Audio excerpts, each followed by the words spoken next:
जय श्री कृष्णा। राधे राधे भगतजनों, आप सभी का हमारे YouTube चैनल राधे कृष्णा में हार्दिक स्वागत है। भगतजनों, आज के इस वीडियो में मैं आपको भादो पूर्णिमा की पूजा विधि और व्रत कथा सुनाऊंगी। इस वीडियो में मैं आपको पूर्णिमा की 2 कथाएं सुनाऊंगी। तो आइए वीडियो को शुरू करते हैं। भगतजनों, हर साल भाद्रपद माह के शुक्ल पक्ष में भाद्रपद पूर्णिमा व्रत किया जाता है। धार्मिक मान्यता के अनुसार इस दिन भगवान सत्यनारायण का पूजन किया जाता है। इस व्रत में भगवान विष्णु के सत्यनारायण रूप की पूजा की जाती है। नारद पुराण के अनुसार सत्यनारायण पूजन के साथ ही इस दिन उमा महेश्वर व्रत, इस व्रत को भी भाद्रपद पूर्णिमा के दिन किया जाता है। यह व्रत खास तौर से महिलाएं रखती हैं। इस व्रत को रखने से संतान बुद्धिमान उत्पन्न होती है और यह व्रत सौभाग्य देता है।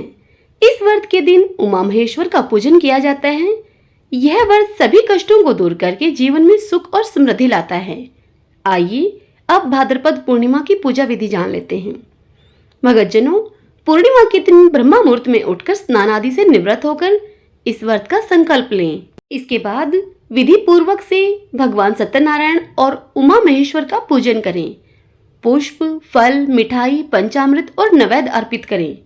तत्पश्चात भगवान सत्यनारायण की कथा सुने। इस दिन जरूरतमंद व्यक्तियों तथा ब्राह्मणों को अपनी योग्यता अथवा सामर्थ्य के अनुसार दान अवश्य करें। भगतजनों, इसी दिन से पितृपक्ष भी आरंभ हो रहा है और पूर्णिमा की तिथि को पहला श्राद्ध भी है। अतः इस दिन पितरों को याद करके उनका तर्पण करना उचित रहता है।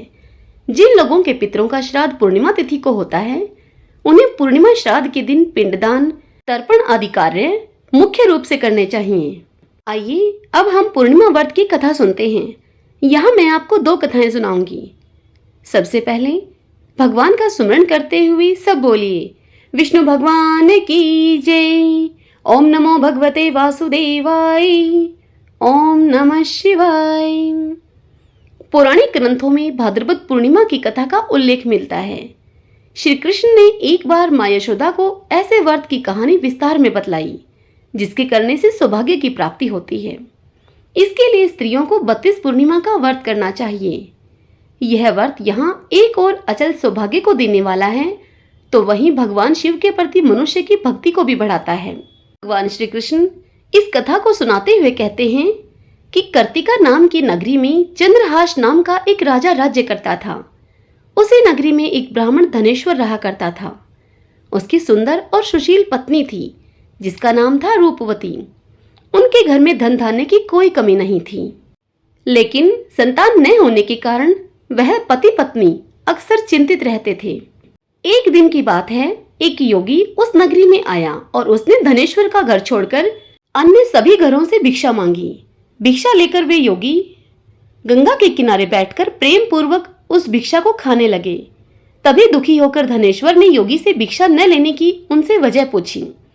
इस बात पर योगी ने कहा कि निसंतान के घर की भीख पतितों के अन्न के समान होती है और जो पतितों का अन्न ग्रहण करता है वे भी पतित हो जाता है, इसलिए इस भय से उनके घर की भिक्षा वह नहीं लेता है।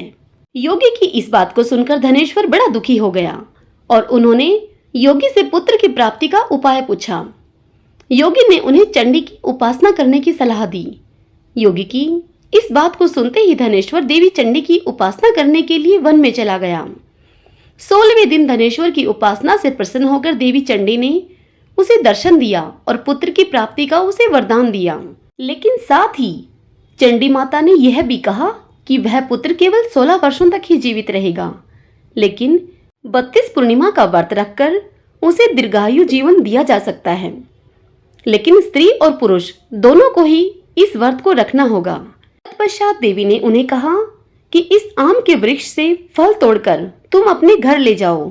घर जाकर अपनी पत्नी को इस सारी बात के विषय में बताना तथा स्नान करके वह शंकर भगवान का ध्यान करती हुई उस फल को खा ले। भगवान शिव की कृपा से तुम्हारी पत्नी शीघ्र ही गर्भवती हो जाएगी। तत्पश्चात देवी अंतर्ध्यान हो गई। धनेश्वर माँ चंडी के कहे अनुसार उस आम के वृक्ष से फल तोड़कर अपने घर को ले आया। घर आकर उसने अपनी पत्नी को सारी बात बताई। तत्पश्चात उसकी पत्नी ने स्नान करके भगवान शंकर और माता पार्वती का ध्यान करके उस फल को खा लिया, जिसके फल स्वरूप धनेश्वर और रूपवती को पुत्र की प्राप्ति हुई। तत्पश्चात उन्होंने 32 पूर्णिमा का व्रत रखा, जिससे उनके उस पुत्र को दीर्घायु जीवन की प्राप्ति हुई। सब बोलिए शिव शंकर भगवान माता पार्वती की जय। ओम नमो भगवते वासुदेवाय। आइए भक्तजनों, अब आपको दूसरी कथा सुनाती हूँ। मत्स्य पुराण में वर्णित इस कथा के अनुसार एक बार महर्षि दुर्वासा भगवान भोलेनाथ के दर्शन करके लौट रहे थे। तभी रास्ते में उनकी भेंट भगवान श्री विष्णु से हो गई। ऋषि दुर्वासा ने शंकर जी के द्वारा दी गई बिल्व पत्र की माला विष्णु जी को दे दी।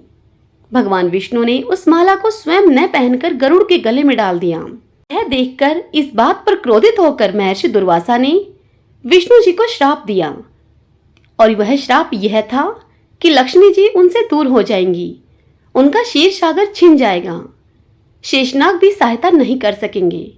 जब भगवान विष्णु जी ने महर्षि दुर्वासा को प्रणाम करके इस श्राप से मुक्त होने का उनसे उपाय पूछा, तब महर्षि दुर्वासा ने कहा कि आप इस श्राप से मुक्त होने के लिए उमा महेश्वर व्रत को रखिए, इस व्रत को कीजिए, इससे आपको इस श्राप से मुक्ति मिलेगी। तब भगवान श्री विष्णु ने यह व्रत किया और इसके प्रभाव से लक्ष्मी जी समेत उनकी सभी शक्तियां भगवान विष्णु को वापस मिल गईं। सब बोलिए शिव शंकर भगवान माता पार्वती की जय। ओम नमो भगवते वासुदेवाय। भक्तजनों, यदि आपके लिए यह कथा उपयोगी रहे, यह कथा पसंद आए तो इस वीडियो को लाइक करें और कमेंट बॉक्स में हर हर महादेव लिखिए। जय